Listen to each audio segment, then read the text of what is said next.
Merci, mes amis, mes compatriotes. Je vous présente mes meilleurs vœux pour cette année cruciale dans notre histoire, pour les nouveaux comme pour les anciens militants.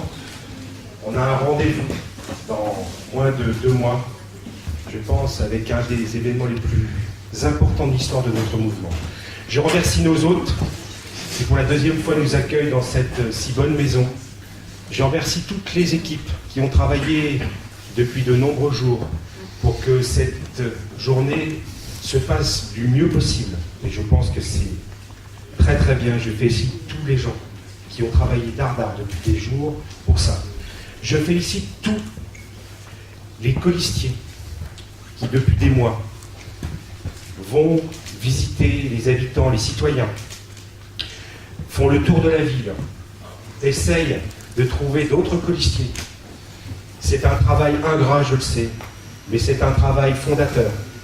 Je pense que vous n'avez jamais rencontré autant de personnes dans votre vie, vous n'avez jamais eu autant de plaisir dans votre combat politique, parce que là, on est dans la terre citoyenne. On s'accroche au terrain, on rencontre les gens, on fonde des amitiés profondes qui dureront longtemps et qui permettront, j'en suis certain, de bâtir la France que l'on a dans le cœur et dont on rêve depuis des années. C'est pas celle du Parti Socialiste, c'est pas celle de l'UMP, c'est la nôtre, c'est celle qui est véhiculée par Florian Philippot, par Marine Le Pen, par tous les gens qui sont ici. Je remercie Florian Philippot, sa présence, son soutien, qui sont actifs. Voilà un fils du Nord, pour les fiers, je crois, vice-président, excellent à la télévision, tellement excellent à la télévision que maintenant il fait partie des invités habituels de la télévision comme contradicteur du système en place. Ils sont à 6 contre 1 et à chaque fois Florian est à la table. Donc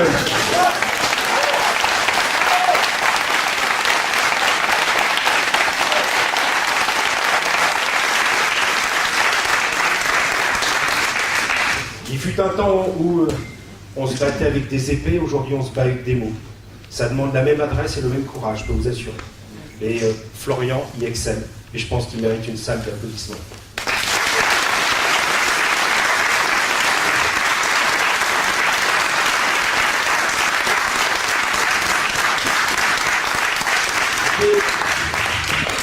Rassurez-vous, je ne prendrai pas la parole très longtemps, vous n'êtes pas venu pour moi, vous êtes venu pour Florian. Mais cependant, j'ai 2 nouvelles. J'ai une mauvaise et une bonne. La mauvaise nouvelle, c'est que les médias ici ne veulent pas parler de nous.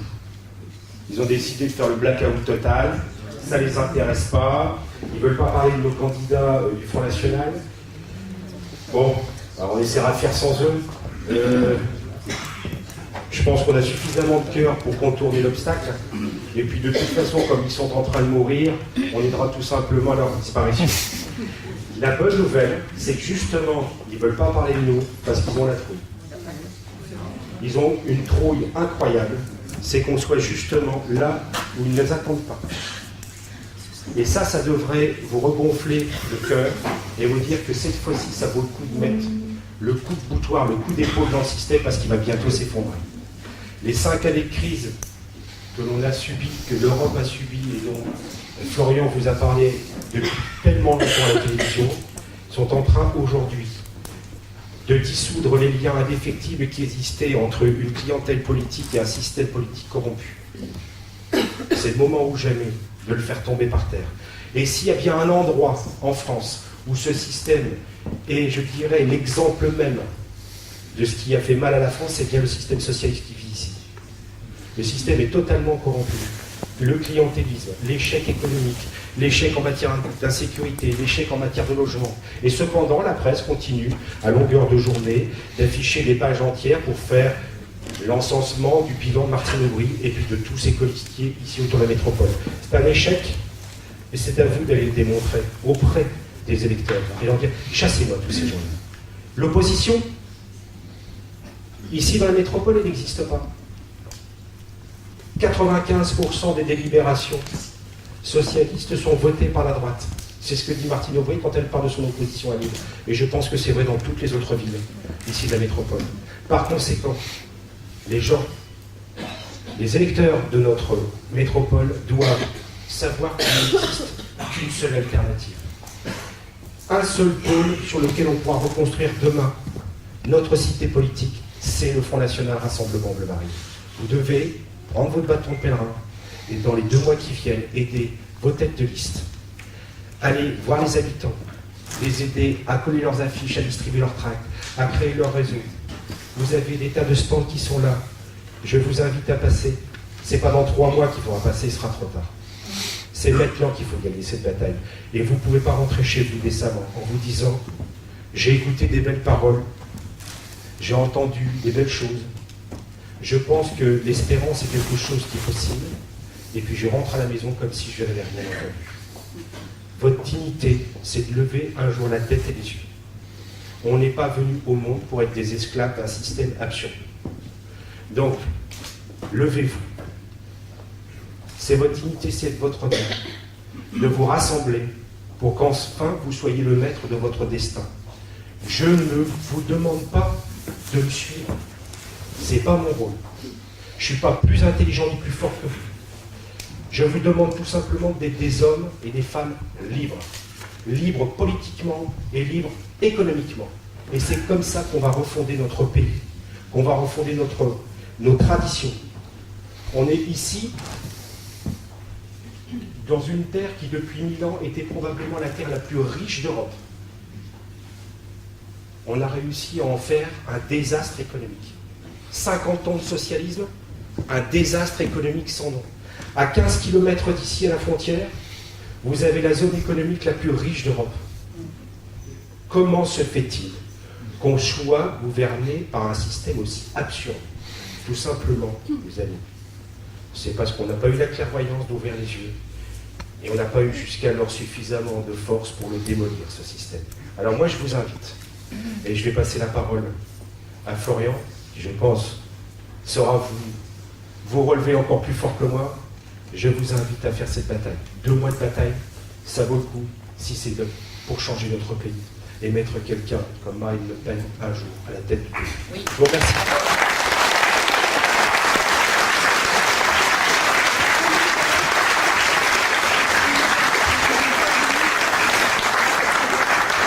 Merci Eric, merci beaucoup pour ce discours vraiment de vérité. J'espère que vous l'avez tous entendu. Je remercie bien sûr Eric Dillis pour son accueil sur cette terre qui est effectivement qui m'est chère, puisque moi je suis un enfant de la métropole lilloise. J'y ai passé beaucoup de temps, j'y reviens régulièrement et c'est toujours un plaisir, un bonheur d'être ici, de vous voir en plus aujourd'hui rayonnants, nombreux, déterminés, convaincus de toutes les générations, de tous les milieux. Je vous souhaite bien évidemment, et j'en profite pour le faire, une très très belle année 2014. Une belle année à plein de points de vue. D'abord à titre personnel, bien sûr, pour chacun d'entre vous, qu'elle vous apporte bonheur, épanouissement, et puis à titre collectif, parce que si vous êtes ici, c'est que vous avez le sentiment légitime d'appartenir à une famille. Un parti politique, ça n'est rien, c'est qu'un vecteur pour arriver au pouvoir. Mais ce sont des liens, de militantisme, ce sont des liens concrets, notamment lors des élections municipales, parce que c'est vraiment un travail d'équipe, et c'est vraiment plus qu'ailleurs, beaucoup plus qu'ailleurs au Front National, au Rassemblement Bleu Marine, des liens quasi familiaux, parce que si vous êtes ici, c'est que vous avez des convictions. Voilà. Quand on vient se battre pour les idées patriotes dans le contexte actuel, c'est qu'on y croit, c'est qu'on veut se battre pour son propre pays. Alors oui, je vous souhaite à titre collectif d'incarner cette force d'espérance que nous sommes aujourd'hui. Il n'y a pas d'autre parti, mouvement politique aujourd'hui en France qui incarne une force d'espérance. Il n'y en a pas. Ce n'est pas l'UMP qui va représenter une force d'espérance. Ce n'est pas le Parti socialiste au pouvoir non plus, ni leur parti satellite. Vous savez, Modem, Verts, UDI, Front de gauche, etc., qui un coup s'allient avec l'un, un coup s'allient avec l'autre, mais qui en réalité gouvernent toujours ensemble. Il n'y a qu'une seule force aujourd'hui qui est capable de remettre des abstentionnistes aux urnes, et on l'a démontré l'année dernière avec les élections partielles, cantonales, législatives, c'est nous. Il n'y a pas d'autre parti capable de ressusciter l'espoir. Alors oui, notre ambition collectivement pour cette année, c'est de réussir ces municipales, et je vais vous demander d'applaudir nos 18 têtes de liste pour Lille Métropole, qui sont des gens courageux, qui vont mener une belle campagne. Vous pouvez les applaudir, il y en a 18.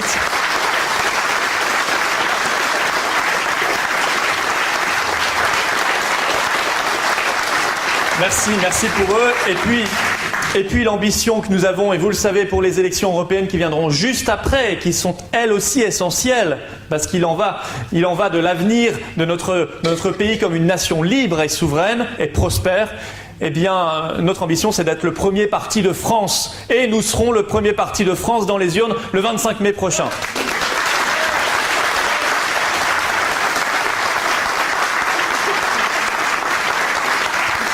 Et puis, je forme des vœux, bien sûr, pour la France. Finalement, c'est notre motivation à toutes et tous, c'est la France, il n'y en a pas d'autre. Je forme les vœux pour 2014 d'une France qui se redresse, qui reprenne conscience d'elle-même et de ses intérêts, qui se souvienne qu'elle est probablement la plus vieille nation du monde, qu'elle a un passé glorieux dont nous n'avons pas honte, dont on aimerait bien qu'il soit davantage appris à nos jeunes d'ailleurs. Alors que Sarkozy puis Hollande ont saccagé l'apprentissage de l'histoire de France au collège et au lycée, et dont nous pensons donc qu'elle a un avenir. Parce que nous savons que nous avons des forces. Nous savons qu'on peut rebondir. Nous le savons. Nous savons qu'il y a un système, une caste des élites qui bloque tout en haut, mais que le peuple, lui, s'il est uni, il est invincible. Alors oui, je forme le vœu pour 2014 d'une France qui se redresse, qui brise ses chaînes. Et les chaînes, elles sont nombreuses. On a fait 3 fois le tour de la France avec. Les chaînes de l'Union européenne, les chaînes de l'OTAN, les chaînes du FMI, les chaînes de l'absence de frontières, ce qui fait qu'on ne peut plus rien décider, aussi bien au niveau économique, financier, migratoire. Les chaînes de ces élites qui refusent de donner la parole au peuple. Eh bien oui, nous allons briser ces chaînes et ça se fera très vite. Alors, je ne suis pas venu aujourd'hui pour vous parler de ces 1001 sujets de diversion qui sont le pain quotidien de l'UMP, du PS et des médias depuis des mois et des mois. On peut faire un petit bilan en 2013, oui. Je ne vais pas venir vous parler de la prostitution et des grands débats sur la prostitution ou sur les salles de shoot. Je crois que le prochain débat qui va l'ouvrir, c'est sur le cannabis, me semble. Je ne suis pas venu vous parler de Leonarda non plus. Je crois que ça a suscité une intervention solennelle du président de la République sur toutes les antennes. C'est tout de même extraordinaire. Il paraît d'ailleurs qu'il voudrait revenir. Il serait sur le point de repasser la frontière, nous dit-on. Bon, on les attend. Je ne suis pas venu vous parler non plus d'un humoriste et de sa quenelle. Parce que je crois que vous en avez soupé comme nous jusque-là. D'ailleurs, oui, indigestion du quenelle, effectivement. D'ailleurs, faites attention, ne vous grattez pas l'épaule parce que on ne sait jamais. Ça a valu à d'autres bien des problèmes. C'est vrai qu'aujourd'hui en France, on met en garde à vue 4h30 des lycéens parce qu'ils font une quenelle et on les vire de leur établissement à titre définitif. Alors que le même lycéen qui ira tabasser son prof, il aura 2 heures de colle. Vous voyez ? On en est là aujourd'hui. Je ne vais pas vous parler non plus de Julie Gaillet. Ah, je pourrais, puisque il paraît que c'est le sujet de mots croisés lundi. On n'y est pas, heureusement. Ni de Valérie Trierweiler, ni du scooter, ni du casque. Je sais que ce sont des grands sujets de conversation aujourd'hui dans la petite sphère politique, médiatique. Mais vous savez, non, je ne vous parlerai pas de cela parce que ce ne serait pas vous respecter d'abord. Et puis parce que nous avons, fait le pari de placer 2014, et c'était le sens des vœux à la presse de Marine Le Pen en ce début de mois de janvier, de le placer cette année sous le signe de la vraie vie. Alors ça veut dire quoi la vraie vie ? Ça veut dire parler de vos vrais problèmes, des vraies préoccupations des Français pour y apporter des solutions. Alors oui, nous, on ne va pas jouer à saute-mouton d'un sujet de diversion, un sujet d'abrutissement, sujet de diversion pour les uns. L'affaire Gaillet est un sujet de diversion pour la société française, peut-être un sujet de divertissement pour le président de la République, mais nous ne passerons pas notre temps à sauter de sujet à l'autre pour... Non, là, il n'y avait pas de jeu de mots. Là, il n'y avait pas de jeu de mots. Vous avez l'esprit mal tourné. Vous avez vraiment l'esprit mal tourné. Mais nous allons parler des vrais problèmes des Français. Et c'est vrai que les problèmes aujourd'hui, c'est le chômage, c'est l'insécurité, c'est le pouvoir d'achat, ce sont les petites retraites, c'est le problème de l'immigration, c'est le problème du communautarisme, c'est la question des Roms. Où sont passés aujourd'hui les Roms dans le débat public ? Plus personne n'en parle. Alors, il paraît qu'il y en a 16 532 en France. Ce sont les statistiques officielles du ministère de l'Intérieur, véritablement. Que j'ai regardé d'ailleurs dans le détail. En Lorraine, puisque je suis candidat à Forbach, je vous assure que c'est vrai, le ministère de l'Intérieur a une petite case, Lorraine, 87 Roms dans toute la région. Pourtant, moi, je ne connais ne serait-ce qu'un seul campement à Metz, il y en a déjà 400. Donc il va falloir qu'on m'explique. Il y en a 0 en Picardie s'il y a des Picards, 0. Il y en a 0 en Bretagne s'il y a des Bretons. Il y en a 0 dans le centre, etc., etc. Donc vous voyez jusqu'où l'imposture peut aller. On ne nous en parle plus parce que ça poserait le problème de l'Union européenne. Ça poserait le problème des frontières. Ça poserait le problème de la maîtrise et du contrôle des frontières. Et ça, ils ne veulent pas en parler, ni au gouvernement, ni au PS, ni à l'UMP, parce que l'Union européenne, c'est leur bébé, c'est leur vache sacrée. Aujourd'hui, c'est un sujet quasi religieux. Vous voyez bien qu'en France, dès que vous parlez de l'Europe, de l'euro, vous blasphémez. C'est un blasphème, on ne peut pas en parler. Bientôt, le Conseil d'État nous dira qu'il faut limiter la liberté d'expression sur ce thème-là parce qu'il y a atteinte à la dignité humaine ou trouble à l'ordre public. Mais c'est vrai que c'est pourtant un sujet absolument essentiel, surtout quand nous avons dans quelques mois des élections européennes. Est-ce qu'on accepte de voir qu'en ce moment même, je ne sais pas si vous êtes au courant parce que personne n'en parle à part nous, il y a un accord de libre-échange total qui est en train d'être négocié entre les États-Unis et l'Union européenne. Ça veut dire quoi? Ça veut dire qu'on va ouvrir totalement les frontières pour l'industrie, pour l'agriculture, pour l'agroalimentaire, mais qu'on va aussi, pire que ça, passer aux normes américaines. C'est-à-dire, bienvenue demain aux OGM, aux poulets chlorés, aux bœufs aux hormones, et c'est véritablement dans l'accord. Qu'on va donner le pouvoir à des multinationales de traîner les États devant les tribunaux. Par exemple, Monsanto demain pourra traîner la France devant les tribunaux si la France continue de refuser les OGM sur son propre territoire national. Ça, ils sont en train de le négocier. Qui au Parlement européen a voté contre le Front National? Qui a voté pour tous les autres? UMP, PS, main dans la main. D'ailleurs, ils votent ensemble 97% des directives, systématiquement, ensemble, main dans la main à Strasbourg et à Bruxelles. Voilà la réalité de leur système. Est-ce qu'on va accepter de ne plus parler des vrais sujets? Écoutez, moi j'écoute Manuel Valls. En ce moment, c'est vrai qu'on en parlait. Oui, je crois que vous avez raison de le huer parce qu'il nous parlait. Je crois qu'il se moque vraiment des Français. Bon, il est très occupé en ce moment, on ne peut pas lui en vouloir. Il est très occupé avec la quenelle et par sa tournée anti-FN. Parce que vous savez qu'il a entamé une tournée anti-FN. D'ailleurs, il l'a entamé chez moi à Forbach. On était à la première étape. Et il était avant-hier dans le Vaucluse, vous savez, Carpentras. Maintenant, il ne s'en cache plus. D'ailleurs, c'est une tournée anti-FN financée par le ministère de l'Intérieur. Le mélange des genres, le mélange des financements, tout cela ne pose aucun problème à ce système finissant. Mais c'est vrai qu'entre sa tournée anti-FN et sa quenelle, il est certain que Manuel Valls ne peut plus s'occuper de la sécurité des Français. Il n'a plus le temps, il faut le comprendre. Alors qu'il devrait rendre des comptes sur ce qui s'est passé la nuit du 31 décembre, dont on a très très peu parlé en France. Pourtant, 1067 voitures brûlées, rien que ça. C'est devenu une tradition, on nous dit. La tradition a commencé d'ailleurs à Strasbourg. C'est une fête locale, quasiment aujourd'hui. Le 31 décembre, on brûle les voitures, mais c'est normal. Oh, puis il y en a eu 1067, mais l'année dernière, il y en avait 1087. Alors c'est bien, on en a gagné 20. Mais il y a eu 3 morts aussi, tués à coups de couteau. Dont un jeune à Paris, qui voulait simplement protéger son ami. Il est mort sur le coup, à 20 ans. Voilà, il était apprenti boucher. Personne n'en parle, ça n'aime pas ça. Et d'ailleurs, si vous en parlez, vous faites de la récupération. Et ça, c'est de cela dont devrait nous parler Manuel Valls. Mais c'est surtout sur cela sur lequel il devrait agir, mais il ne le fait pas. Et puis, parler de la vraie vie, c'est parler de ce qui s'est passé encore cette semaine. Mais cette semaine, elle a été très intéressante. Elle a fait tomber les masques. Je parle de la conférence de presse de François Hollande. Qu'est-ce qu'il nous a annoncé? C'est simple, il suffit d'écouter le lendemain ce qu'a dit le MEDEF. Le MEDEF a dit « Nous sommes l'inspirateur maintenant officiel de François Hollande ». Je crois que maintenant les choses sont claires. Quand ils nous expliquent qu'ils vont accroître l'austérité, c'est qu'ils appliquent la feuille de route de l'Union européenne, tout simplement. Est-ce qu'on va se faire subir à la France demain? L'Espagne, l'Italie, le Portugal, la Grèce l'ont connu avant nous. Ce sont systématiquement les mêmes recettes, les vieilles soupes, les vieilles recettes qui sont utilisées et qui ne marchent pas, qui nous conduisent droit dans le mur. C'est ce projet absolument dangereux, scandaleux de grands lenders français sur le modèle allemand. Les grandes régions, les grandes baronnies régionales, avec des grands ducs régionaux qui coûteront extrêmement cher parce qu'ils auront la folie des grandeurs, la disparition des départements, alors qu'il faudrait faire exactement l'inverse. Quand un système ne marche pas, on ne l'aggrave pas, on essaie de le résoudre. Ça, il faudra un jour l'expliquer à ceux qui nous dirigent. On leur expliquera en les remplaçant. Ce sera beaucoup plus simple, parce que je crois qu'ils sont incapables de comprendre quoi que ce soit. Oui, ce projet, il est dangereux, il faudra en parler, parce qu'il met à mal l'unité nationale, parce que le projet, in fine, c'est quoi?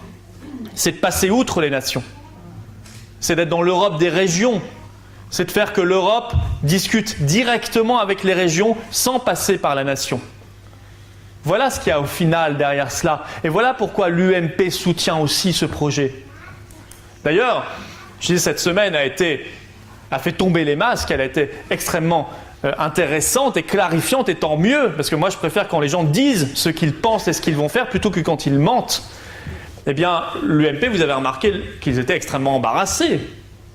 Ils n'ont rien à dire. Tout ce que propose François Hollande, Nicolas Sarkozy avait commencé de le faire, ou voulait le faire. Moi j'ai même fait un débat, je ne sais pas si vous l'avez vu, après la conférence de presse sur iTélé, j'étais face à un sénateur socialiste, M. Valigny, comme dans une forme d'aveu, je ne sais pas s'il a fait exprès ou pas, il l'a dit 2 fois en tout cas. Il a dit, mais vous savez, l'UMP en rêvait, on va le faire demain. Bah écoutez, merci. Donc à ce moment-là, ne dites plus que quand on parle du MPS, c'est un fantasme ou un mensonge. Si nous parlons du MPS, de parti unique, c'est que c'est une réalité aujourd'hui. L'UMP n'a rien eu à dire de cette conférence de presse. L'UMP n'a rien à dire sur le projet des grands lenders. Et même, ça c'était assez drôle, ça a créé quelques remous en interne chez eux. On a appris hier que l'UMP allait soutenir officiellement aux élections municipales François Bayrou à Pau. Bah, je crois que la boucle est bouclée. François Bayrou étant le rabatteur de voix pour François Hollande à l'élection présidentielle, puisqu'il avait expressément appelé à voter pour lui entre les 2 tours de la présidentielle en 2012. Aujourd'hui, l'UMP appelle à voter pour François Bayrou. Voilà ce que c'est que le système UMPS. Ça se tient. Tu me tiens, je te tiens. Mais en réalité, ce sont toujours les mêmes qui font la même politique et qui essaient de se maintenir en place. Alors, oui, ils sentent que ça ne va plus très bien. Ils sentent que le peuple gronde. Ils sentent qu'il y a de la colère, et c'est normal, et c'est légitime qu'il y ait de la colère. À condition que cette colère, elle se retourne vers quelque chose de positif. Et je crois que nous incarnons cette force qui propose non pas simplement une alternance, mais vraiment une alternative. Alors il se raidit ce système. Vous avez vu à quel point, depuis quelques mois, ils sont agressifs, ils sont hargneux, ils sont haineux, ils sont diffamatoires. Vous avez vu à quel point ils essaient de brider la liberté des Français. Parce que si nous allons nous battre pour la vraie vie en 2014, nous nous battrons aussi pour la liberté d'expression et pour les libertés publiques qui sont sérieusement mises à mal aujourd'hui en France. Parce que dans l'affaire...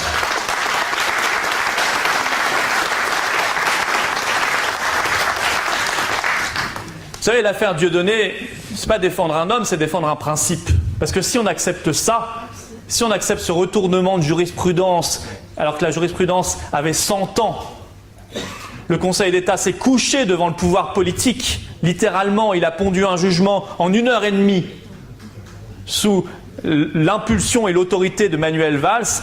Alors, où est la séparation des pouvoirs? Où est l'indépendance de la justice? Où est la préservation de nos libertés? Et regardez tout ce qui s'est passé depuis.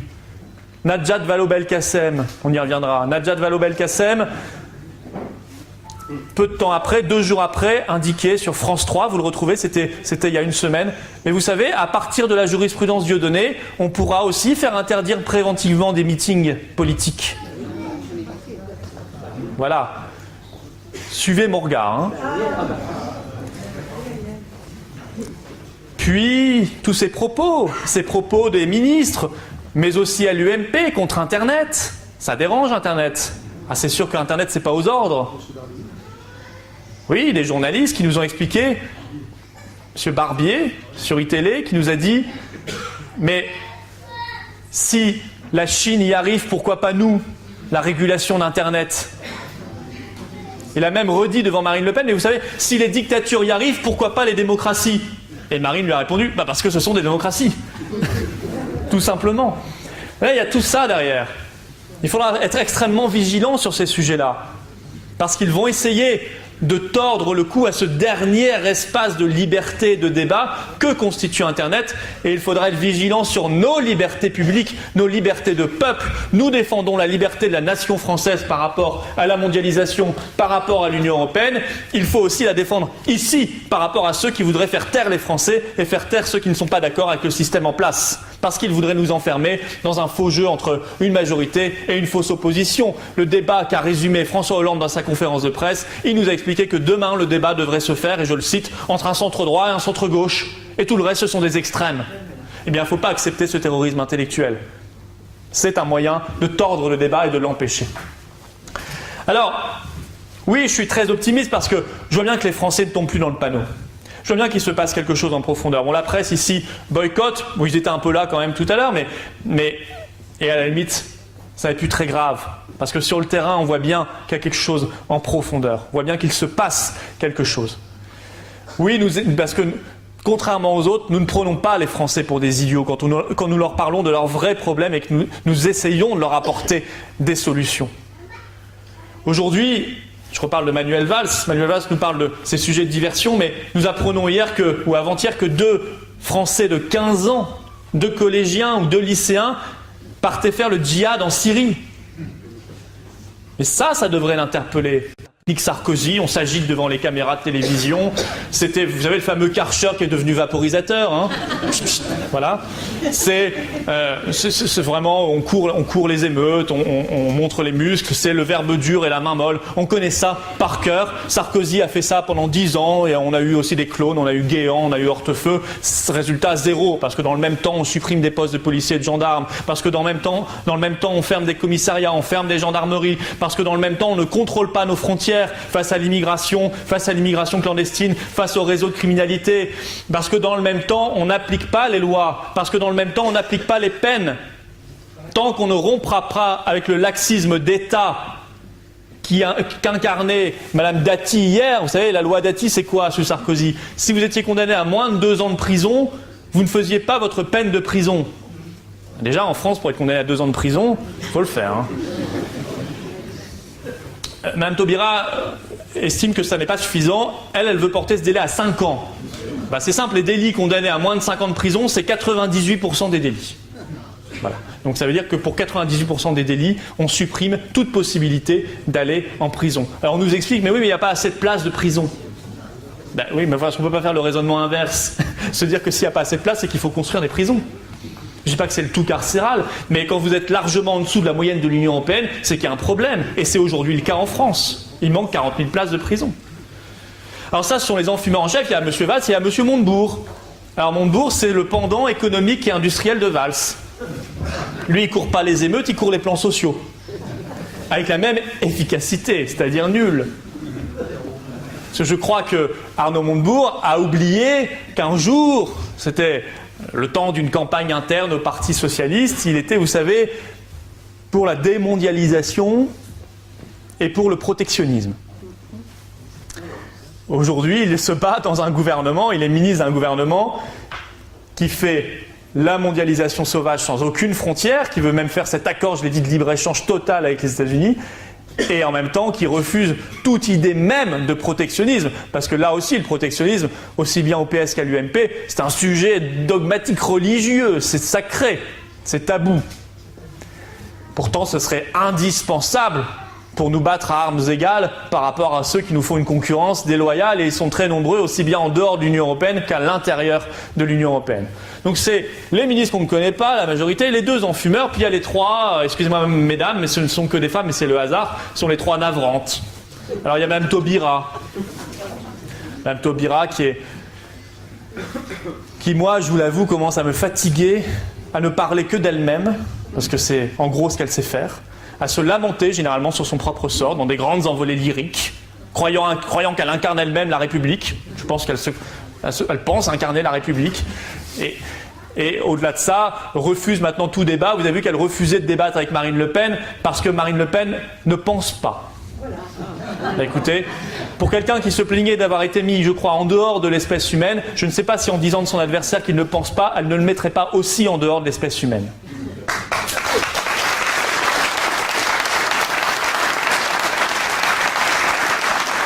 Mais ne vous y trompez pas, la vraie raison, c'est qu'elle a peur. Elle a peur de ce débat, elle se ferait laminer, elle le sait très bien. Elle le sait très bien. Alors, Henri Guénaud avait débattu contre Marine Le Pen sur BFM il n'y a pas longtemps. Il a été laminé de A à Z, de la première seconde à la dernière. Il a été ridicule, mis face à ses contradictions. mis face à son incohérence, eh bien, 2 jours après, il crachait toute sa haine, tout son venin, tout son ressentiment dans une grande tribune dans le monde. Voilà. Vous voyez ce que c'est la hauteur morale, la hauteur éthique de nos adversaires. C'est ça que nous avons en face. De gens d'une déloyauté totale qui ont peur de nous, non pas de nous combattre, mais de débattre avec nous parce qu'ils savent qu'ils ne sont plus au niveau, alors ils essaient simplement de diffamer ou d'injurier. La deuxième navrante, c'est Najat Vallaud-Belkacem, j'en ai parlé récemment, mais elle, on se demande vraiment à quoi elle sert. Hein. Alors, si, ce qu'elle a fait, et c'est pas une plaisanterie, vous pourrez le retrouver, elle a aligné les ministres hommes dans une salle, elle leur a diffusé un film pour leur expliquer qu'il ne fallait pas être sexiste. C'est sûr que c'est vrai, donc vous aviez monsieur Fabius, Montebourg, Valls, Moscovici, etc., qui devaient regarder un film. Quant aux vraies atteintes à la liberté de la femme, dans certains quartiers où elle ne peut plus sortir habillée comme elles le veulent, où elle ne peut plus faire ce qu'elles veulent, ne plus voir qui elles veulent, ça, manifestement, ça ne l'intéresse pas beaucoup, Madame Najat Vallaud-Belkacem. Puis la troisième navrante, c'est Cécile Duflot. Elle vous fait réagir, elle. Hein.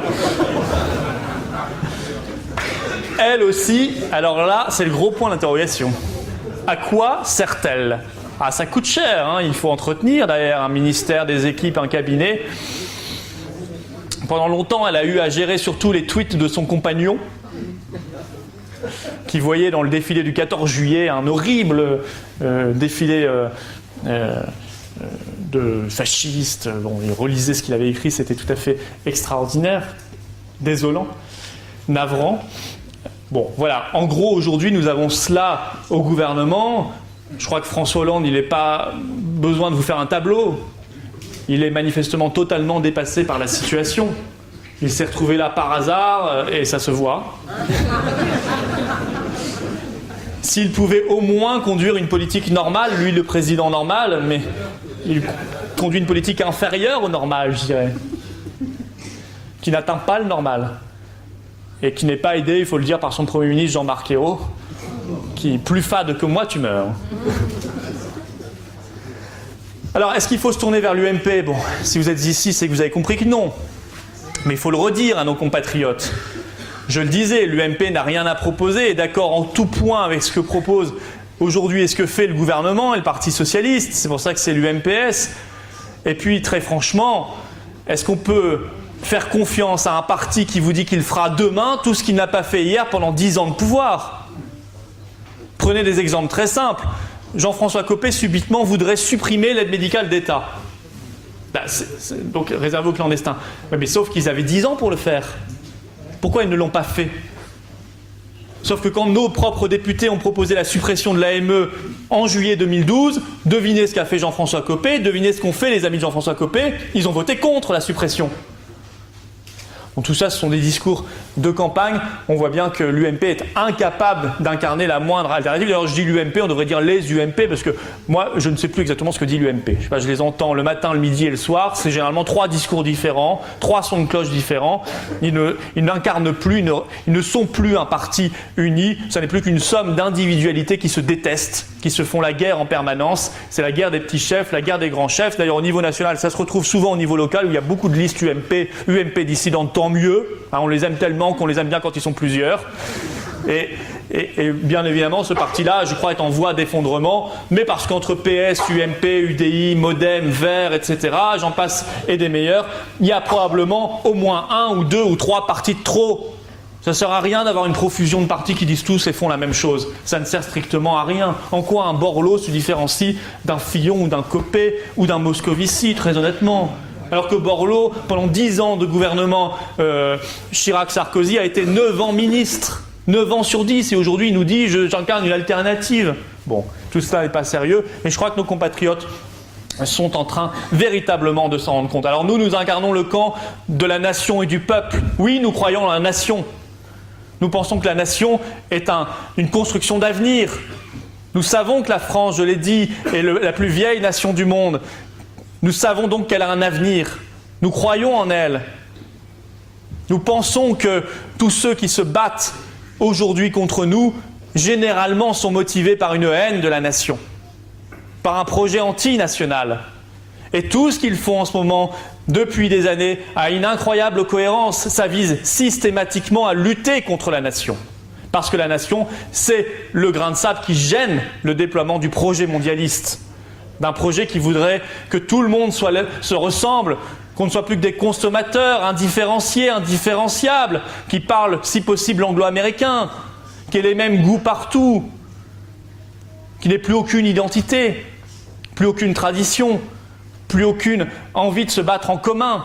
Et donc il faut un monde sans frontières, il faut un monde sans souveraineté, mais dans ce monde-là, bien évidemment, il n'y a plus de place pour la démocratie. Et ça, vous l'aurez compris. Et c'est pour ça qu'on se bat aussi pour le peuple. Parce que nous voulons redonner la parole au peuple. Mais concrètement, ça veut dire quoi ? Ça veut dire mettre la proportionnelle intégrale aux élections déjà, pour que, notamment l'Assemblée nationale, pour que tout le monde soit représenté au Parlement. Ça, c'est la démocratie. Ça veut dire mettre des référendums, faire beaucoup plus souvent des référendums. Et sur certains sujets, rendre le référendum obligatoire. Quand on change la Constitution, quand on aborde des grands sujets importants de société ou autres, quand on ratifie un traité européen, référendum obligatoire, il n'est plus question de se réunir dans l'intimité d'un Parlement ou d'un congrès à Versailles et de décider à la place des Français, généralement contre leur propre avis, puisque vous avez vu ce qu'ils ont fait sur la Constitution européenne. Les Français avaient voté non, et particulièrement dans cette région. Eh bien, ils se sont réunis, UMP, PS, Centre, 3 ans après, et ils ont voté oui à la place des Français. Eh bien, ça, c'est une trahison qui n'est pas admissible et qu'on ne pardonnera pas. Ça, c'est un crime.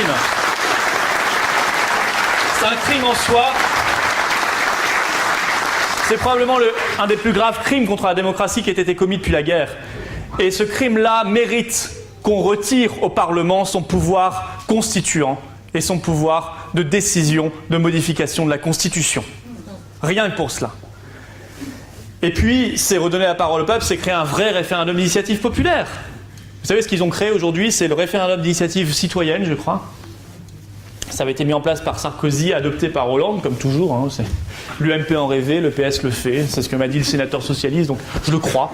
Je reprends sa formule. Je vais l'utiliser beaucoup, je crois. Donc Sarkozy l'avait mis en place, le PS le fait. Alors, vous allez être content, vous allez dire, c'est comme en Suisse maintenant alors, ou en Italie, on peut faire des référendums si on le souhaite. Non, pas tout à fait. Parce qu'en fait, regardez bien dans le détail, il faut 4,5 millions de signatures déjà. Bon, en Italie, c'est 500 000. 4,5 millions de signatures, c'est déjà beaucoup. Et puis surtout, il faut un verrou. Il y a un verrou à débloquer. Et ce verrou, c'est 120 parlementaires. Ah oui, donc ça n'est plus tout à fait d'initiative populaire. Voilà, il faut un vrai référendum d'initiative populaire, comme en Italie, 500 000 signatures au niveau national, pas besoin des députés, pas besoin des sénateurs. D'ailleurs, on aimerait plutôt qu'il n'y ait plus de Sénat. Ce serait beaucoup plus simple, beaucoup moins coûteux et beaucoup plus démocratique si on avait une seule vraie Assemblée nationale qui soit élue démocratiquement à la proportionnelle et qui retrouve ses prérogatives. Plutôt que d'avoir, comme aujourd'hui, 2 assemblées fantoches, parce que ce sont des assemblées fantoches qui n'ont pas de pouvoir, qui n'ont que très peu de légitimité et qui nous coûtent horriblement cher, parce que le Sénat, c'est 400 millions d'euros par an. D'ailleurs, ils sont assis, comme un sénateur, sur un trésor de plus d'1 milliard d'euros de réserve. Tant mieux, ça nous fera un petit peu d'argent pour le pays, pour le désendetter et pour investir dans son avenir. Ce sera beaucoup plus utile. Et puis rendons le jardin du Luxembourg aux Français plutôt que de le donner aux sénateurs.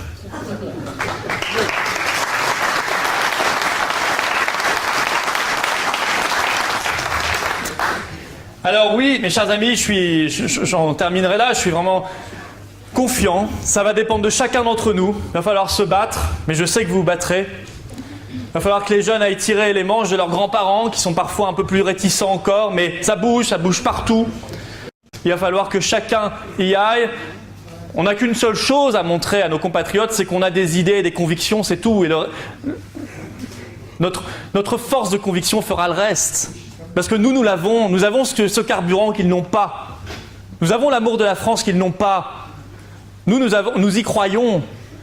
On ne se bat pas pour être le suppléant ou le député ou la prochaine élection. Ça viendra si ça doit venir et ça viendra parce qu'on y arrivera. Mais ça n'est pas notre motivation à nous. Croyez-vous qu'aujourd'hui on s'engage à l'UMP, au PS pour des idées ? Mais quelles idées ?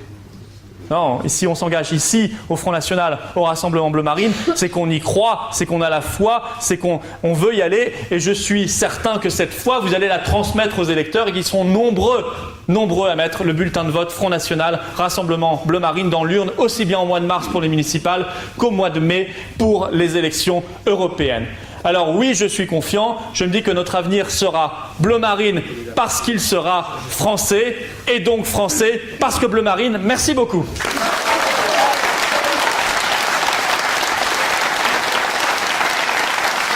Merci beaucoup. Et je vous propose de vous lever comme à la messe et de chanter tous ensemble notre hymne national, la Marseillaise. Allons enfants de la patrie, le jour de gloire est arrivé. Contre nous de la tyrannie, l'étendard sanglant élevé, l'étendard sanglant élevé.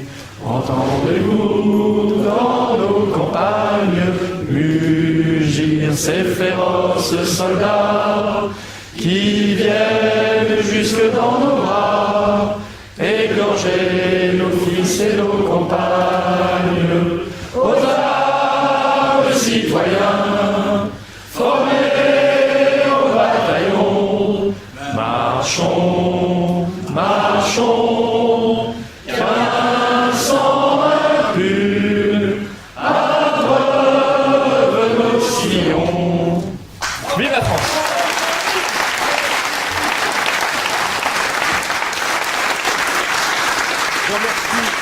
Je vous remercie Florian pour tous ces éclaircissements, son courage. Et je vous invite à la galette pour terminer cette journée. Merci beaucoup Florian. Merci.